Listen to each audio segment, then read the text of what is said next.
Hello, this is Clementine from Visions of Atlantis, and you're watching CMS TV.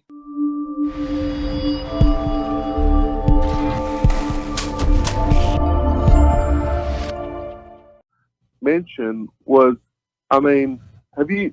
I'll hang up now. But the book "Nothing But a Good Time." Have you guys read that? I've not seen it.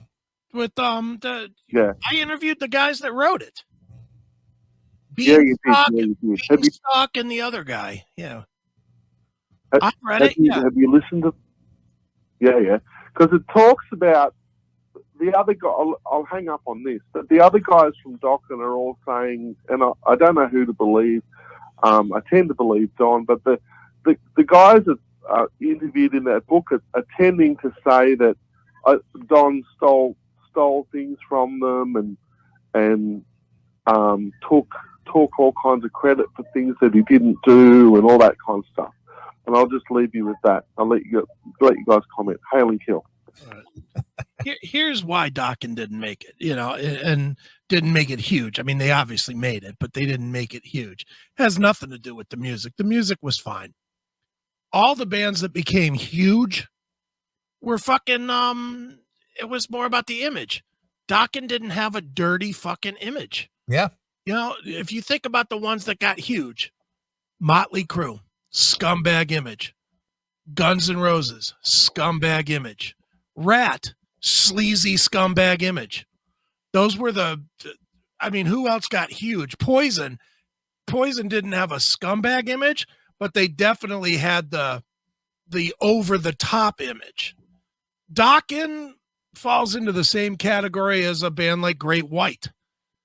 Didn't have a crazy image, just sort of looked the part that everybody else did, and they weren't fucking shitbags. There weren't stories in Hit Parader about, George Lynch fucked 4 whores, backstage while Mick Brown was doing his drum solo. There weren't those kind of stories floated. True. The only things you ever heard were, Dokken's out on tour, or we've heard that they're fighting with each other. Yeah, that's pretty much it.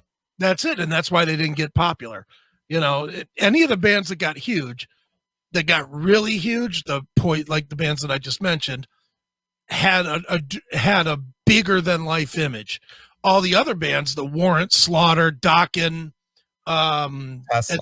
Tesla, etc., didn't have that image. They had a more, they're one of us kind of guys. It was more of that thing. And that's why Dokken did. Yeah, so they weren't image driven. They were, their songs were good, their tunes were catchy, and as like Tesla or whatever. But and I agree with you, they were image driven. Yeah, as far as band.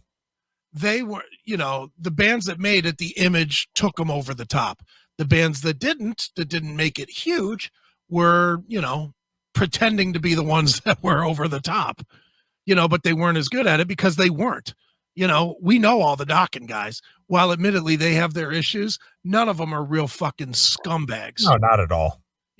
We know the Warrant guys. None of them were really fucking scumbags. Great White guys. None of them really fucking scumbags. And you can't fake that. The Guns N' Roses guys, really fucking scumbags. Motley Crue, definitely scumbags. Ozzy, definitely a scumbag. And that's why those bands, all those bands fucking got massive. Yeah.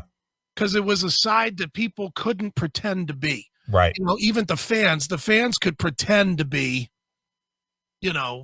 whatever they wanted to be. But, they could pretend, they could dress like Poison and fucking wear makeup and faggy clothes and whatnot and sing Nothing But a Good Time. But they couldn't really go out and do fucking 16 lines of Blow and then play a show, or even attend a show. So, that's the difference, was people were living vicariously through the biggest shitbags of the era.